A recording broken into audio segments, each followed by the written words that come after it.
Бұдан артық не деп қорытамыз аға? Бұл өзі қорытылмайтын әңгіме. Мен үшін мемлекеттік деңгейде болсын, қоғамдық деңгейде болсын, идеал алашорда қайраткерлері. Ол кісілер меніңше Африкада өсетін өсімдіктің түрі бар. Феникс деген өсімдік. Феникс деген өсімдік бүйтеді. Қуаң дала ғой, күннің көзі. Сосын өзінің ұрпағын шашады, тұқымын себеді.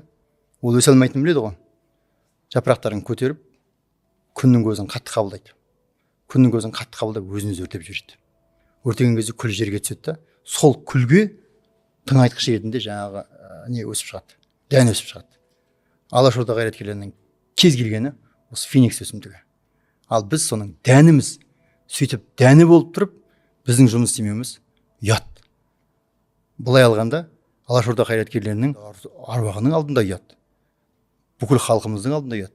Жаңағы біздің орнымызға өмір сүруге тиісті тағы сен сияқты 3 адам соның алдында ұят. Солай болмас үшін әркім өзінен бастап не істей алады, соны істесін деп ойлаймын. Ханның айтқанын қолдайтады, аузында дуасы жоқ деген сияқты. Кейбір нәрселер бәрі жоғары жаққа барып тірелетінін кейін барып түсіндім оны.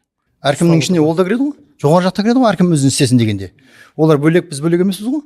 Мен де қолымнан келгенін істеймін, ол да қолынан келгенін істесін, ол да қолынан келгенін істесін. Намысы болса, жүрегінде алаш деген.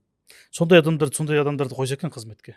Өздеріне ұқсас адамдарды қоймай, ең болмаса өмір кең ой, аңсап туып ой. Қош бол деп айтын, тағы да бірдеңе дедің.